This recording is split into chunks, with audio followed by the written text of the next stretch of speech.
Welcome to Creating Wealth with Jason Hartman. During this program, Jason is going to tell you some really exciting things that you probably haven't thought of before and a new slant on investing. Fresh new approaches to America's best investment that will enable you to create more wealth and happiness than you ever thought possible. Jason is a genuine self-made multimillionaire who not only talks the talk, but walks the walk. He's been a successful investor for 20 years and currently owns properties in 11 states and 17 cities. This program will help you follow in Jason's footsteps on the road to financial freedom. You really can do it. And now, here's your host, Jason Hartman, with the complete solution for real estate investors.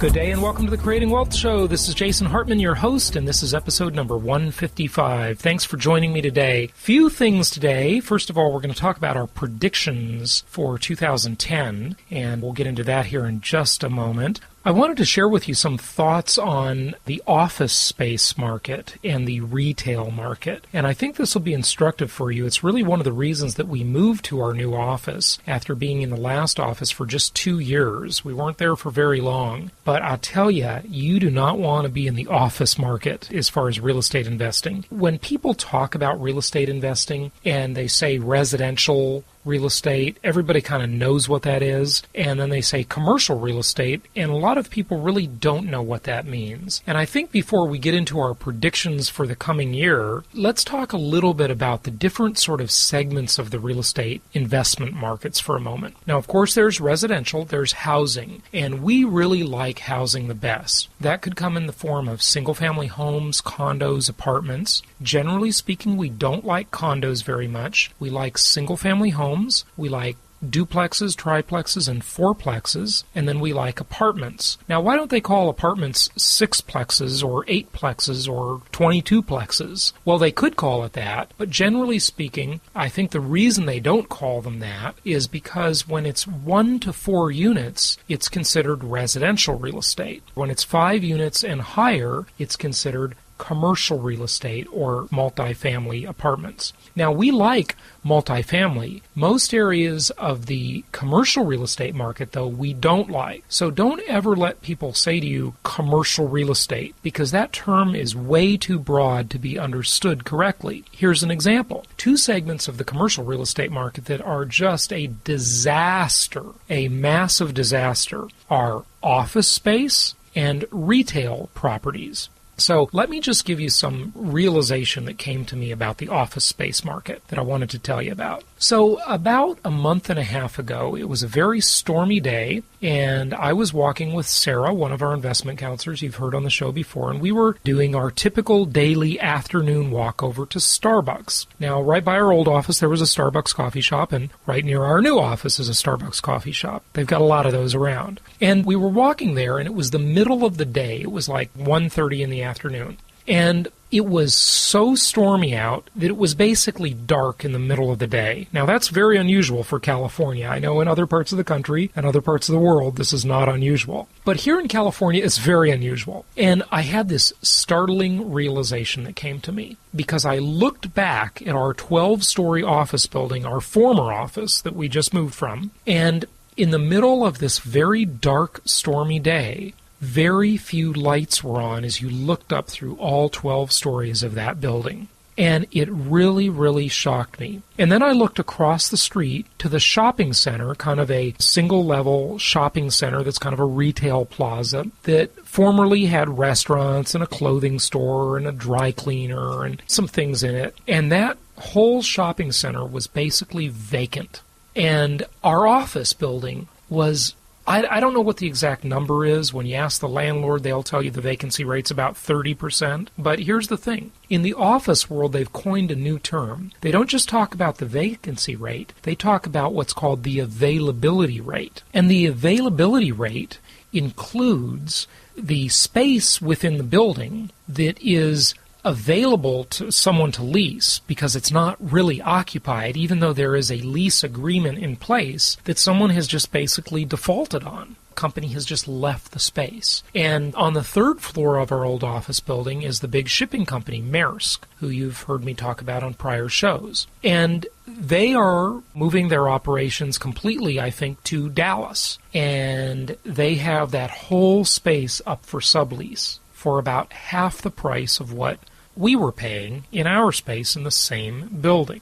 And it's kind of interesting because if you're in the office business, that is a high management intensive business. I know that some of you residential real estate investors that invest in housing, which we think is really the place to be in the income property and the real estate market, when you're investing in housing, sometimes you think it's a hassle to manage your properties. But let me tell you something. If you've managed office or retail properties, you ain't seen nothing yet when it comes to management. Those are highly management-intensive jobs. And just in 2 years, from our old office to our new office, which I love our new office, by the way, in Irvine. And by the way, I better give you the address of our new office. It's 3333 Michaelson, Michaelson Drive, suite number 280 in Irvine, California, 92612. Our rate in this move dropped by 29%. That's a 29% reduction in the rental rate in a mere 2 years. If that happened to you in one of your residential properties, you would have a fit. You would be totally panicked. Now, I know we have seen in some markets some declines in rental values, but let me tell you something. Compared to the office and the retail market that are just coming into their disastrous time, and it is going to get much worse for them, residential has maintained itself pretty darn well as long as you're in the right markets. And that's key. Geography is obviously key. The old thing in real estate is location, location, location. And the old saying in real estate is that all real estate is local. And those things are certainly true. See, people misconstrue that location, location, location concept to take it to mean that here in Newport Beach, right near me, we're in this place, Newport Beach, Costa Mesa, Irvine. These are called like the Tri-Cities. They're all right next to each other. You drive from one to the other, you don't even notice the difference. They're all just right here, mixed together. And in Newport Beach, people say things like, well, my property here, my home, my office building, my retail property, whatever it is that I own, will always be desirable. It'll always maintain its value because it's right here on the beach, the coastline of sunny Southern California. And everybody wants to live here. Well, I've disagreed with that for a long time. I don't think that's true at all. I guess everybody wants to live here, at the right price. Obviously, this market is pretty darn bad here. And so many investors, I see them making so many huge mistakes because they're impatient. I just had an investor sit in my office a few minutes ago. And he's interested in looking at properties in San Diego. And he asked about Miami, and he asked about Las Vegas. Those markets are disastrous. I mean, they're a mess beyond mess. They're just terrible markets. Will they always be terrible markets? No, certainly not. I may completely change my tune about Las Vegas in the next 6 to 7 or 8 months. I may change my tune about California properties like San Diego in the next year or so. I don't know. This is what we do. We are area agnostic. We monitor these markets all the time, and when we like one, we're going to be recommending it to you. But so many investors, they fall under this spell. They think because it's a nice area, because it's a beautiful place, or because it has nice weather, they think those things drive value. Now, those things drive value, yes, I guess they do to some extent, but they don't make the property worth 160% or 300% or 600% of the value of a comparable property in another area. There's a ratio, yes. It's certainly true people will pay a premium for a location, but that premium is limited. Just because it's in a nice location doesn't mean it's a good investment. And that's what we're going to talk about as we talk about our white paper today on this show, as we talk about our predictions for 35 different markets around the country, including the 20 Case-Shiller markets, most of which are not good markets in which to be investing. But when you hear about the real estate market in the United States, you're pretty much hearing about the Case-Shiller Index. And only about 4 or 5 of those Case-Shiller cities of the 20, that's only, 20-25% of all the cities in the index are even worth considering at this time. In our eyes, we wouldn't touch the other 15 or 16 markets. 75 to 80% of the Case-Shiller Index holds no interest for us because it doesn't work.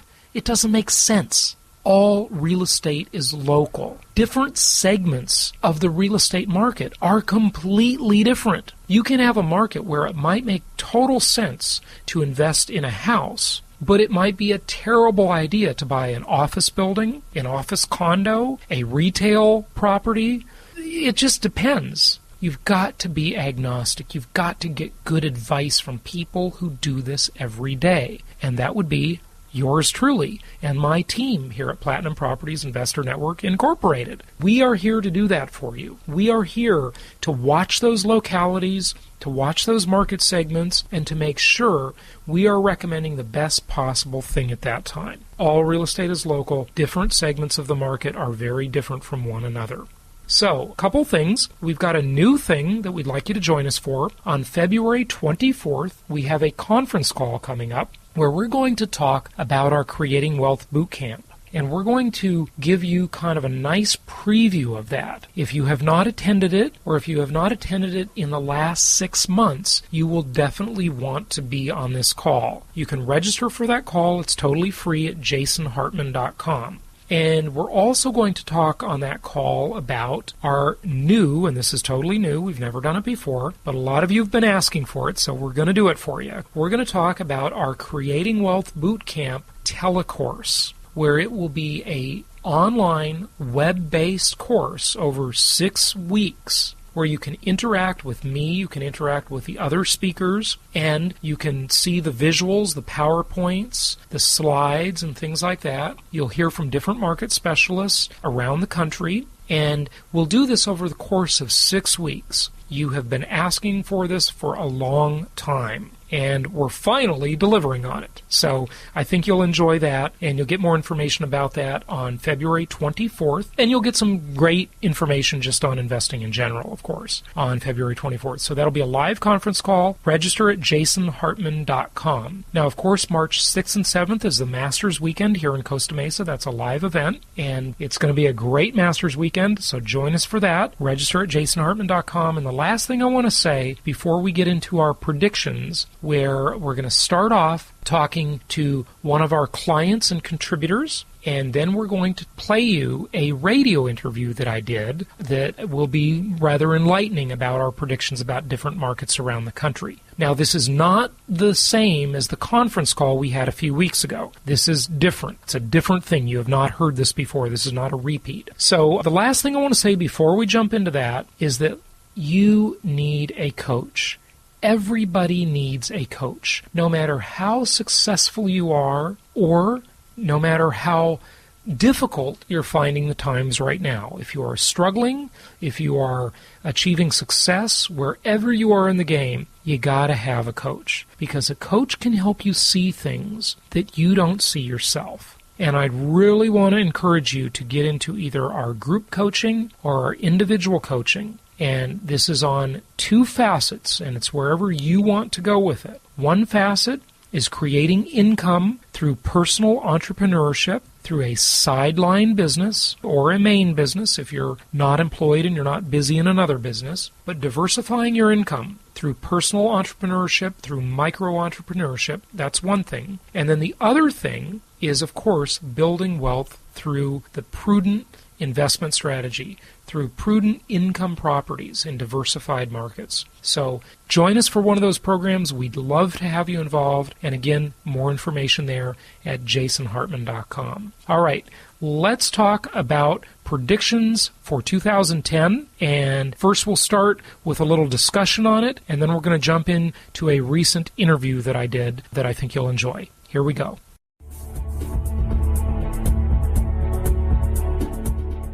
Let's talk a little bit about the white paper that we published that went out in early January, where we followed it up with a conference call that included our predictions for 2010. Now, we did these in a very unique way, and so far as I know, nobody else is doing it this way or has ever done it this way because our white paper, instead of just predicting appreciation or depreciation for various markets, our white paper actually does a complete ROI build, meaning what is the return on investment of this income property asset in that specific city or that specific metropolitan statistical area, that marketplace. And it considers the multidimensional nature of an income property asset. So again, a much clearer, much more accurate view of the market. But we didn't just talk about real estate per se, an income property in this white paper. It's 40 pages long. We talked about several other aspects of the economy and the geopolitical environment. And I have Doug on the line with me to talk to us a little bit about the white paper today. Doug, how are you? Not too bad. Good. Tell us what your thoughts were on the white paper in putting it together and helping contribute to it. The thing that I thought was the most interesting, and I'll go ahead and give myself a little pat on the back vindication here, was that the primary political trend that we forecasted in our white paper was a moderation of the political tone in Washington, D.C. in 2010 as the midterm elections approached. And as we all know, Scott Brown won the Kennedy seat, and all of a sudden, the super far-left Congress and Senate is suddenly starting to get quite a bit more moderate. In fact, I believe it was just the other day that President Obama said that he's okay with bankers getting bonuses as long as they're in a free market, whatever that means in the current context. He's talking out of both sides of his mouth. But what's interesting is that prediction already came true just shortly after the white paper was published. I thought it would take until the middle of the year before things really started to tack center, but things just pulled hard center. Right, yeah, they sure did. Well, what were your other thoughts on the white paper? A few of the other things that we were really looking at and putting the white paper together was what are some of the things that are going to be happening with interest rates and Federal Reserve policy? Because the tenuous situation the Federal Reserve is in right now is that they've floated a whole bunch of extra capital out into banks, and right now the banks aren't lending the money. And the reason they're not isn't because of some evil conspiracy. It's because the Fed funds rate is so low that the banks are better off just borrowing money and then buying treasuries and then pocketing the spread. But what will happen is eventually when things start to recover and when there's more viable loans available, you're probably going to see more banks start loaning out money, which is going to create inflationary pressure because, as we all know, the way fractional reserve banking works is that $1 of reserves can be turned into $10 of loans. So that's in the U.S. In England, it could be turned into an infinite amount of loans. Right, and what people need to understand about fractional reserve lending is that money is created because it's loaned into existence. So, for example, if I have $1 million and I loan you $1 million, if someone asked me before I made that loan, how much do you have? I'd say $1 million. And then if I loaned it to you, I would take a note back, and if someone asked me that day, how much do you have, like what's your net worth, I would say, well, I've got this note for $1 million, so I'm worth $1 million. Now, of course, that's as long as you, the borrower, pay me back. And then someone would ask you, what are you worth? And you would say, well, I got $1 million. So that's just a kindergarten example of how money is loaned into existence, right? There's actually another layer on top of that, because that's if you're a Jason Hartman person. If you were the bank of Jason Hartman and you had your $1 million, you could loan me $10 million and still be within the regulatory requirements. So then what happens is you have $1 million that just got turned into $10 million that I've taken out in the loan and presumably spent on either investment capital or inventory or marketing or something or another else, presumably some kind of viable business alternative. I mean, I might have just decided to go to Vegas and blow it. I mean, that certainly happens too. But what happens is when a bunch of this reserve capital starts getting loaned out, it gets loaned out at a multiplied rate. So, a lot of people see, $800 billion of unloaned reserves, and they say, okay, well, yeah, so what? There's trillions of dollars out there. But $800 billion of unloaned reserves can be turned into $8 trillion of currency almost overnight. All banks have to do is decide they want to start underwriting loans, and we can suddenly see the money stock inflate by $8 trillion.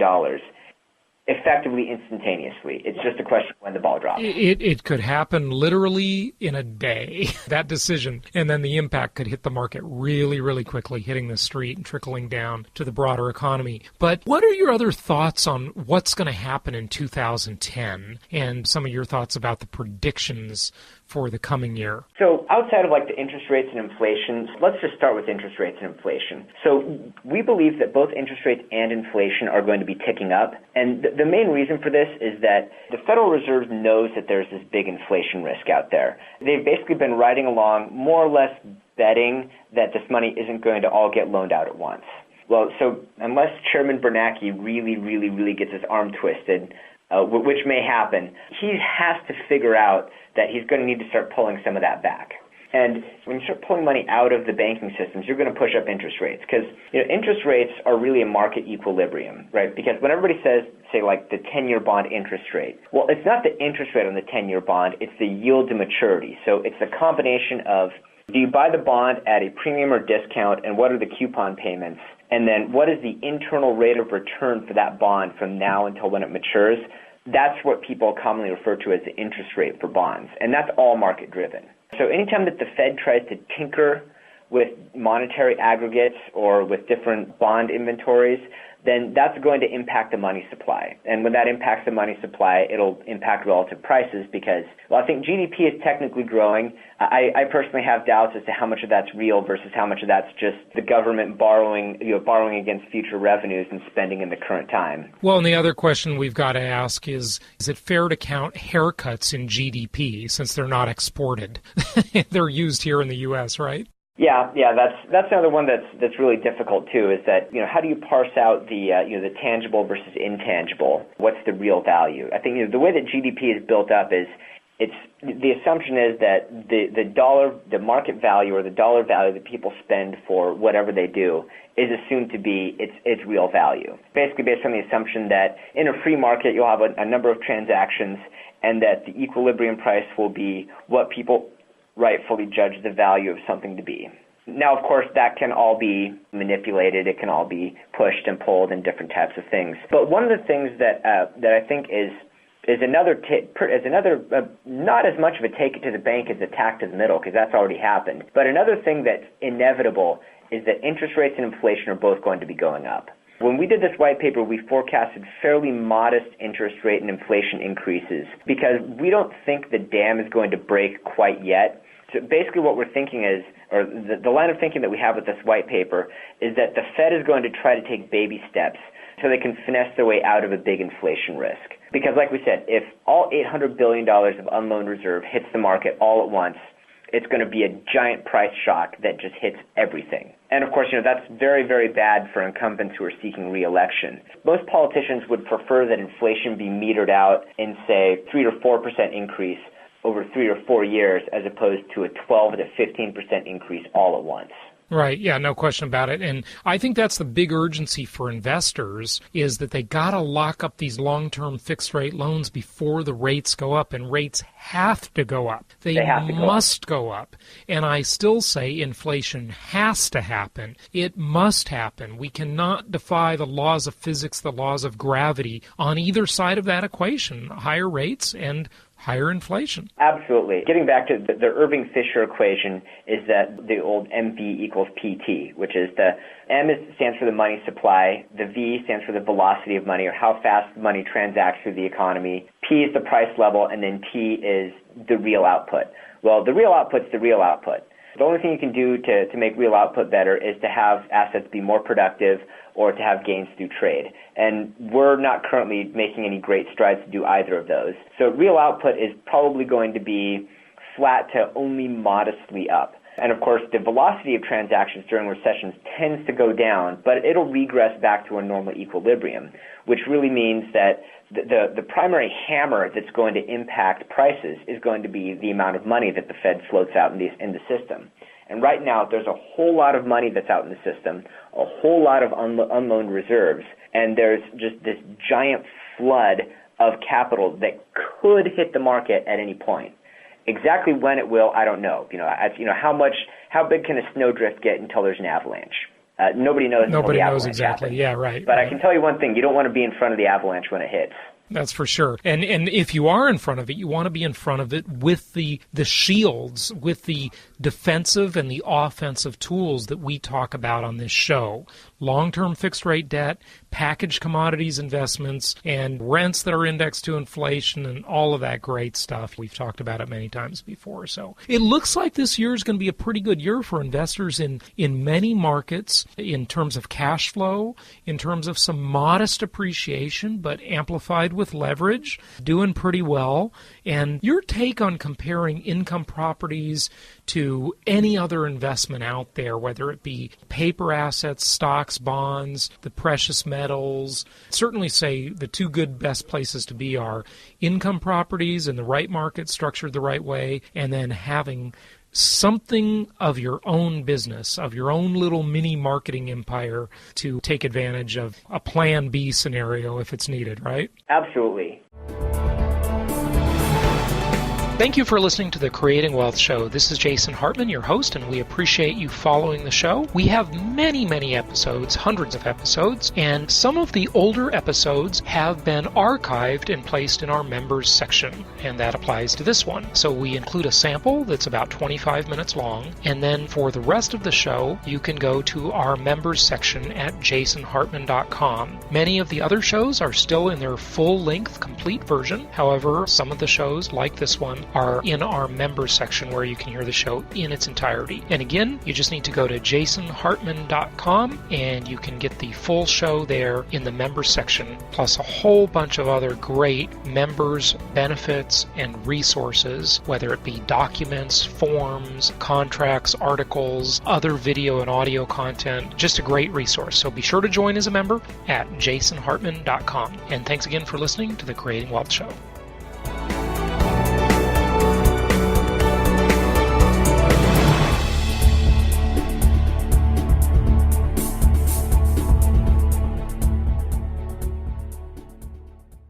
This show is produced by the Hartman Media Company, all rights reserved. For distribution or publication rights and media interviews, please visit www.hartmanmedia.com or email media@hartmanmedia.com. Nothing on this show should be considered specific personal or professional advice. Please consult an appropriate tax, legal, real estate, or business professional for individualized advice. Opinions of guests are their own, and the host is acting on behalf of Platinum Properties Investor Network, Inc.,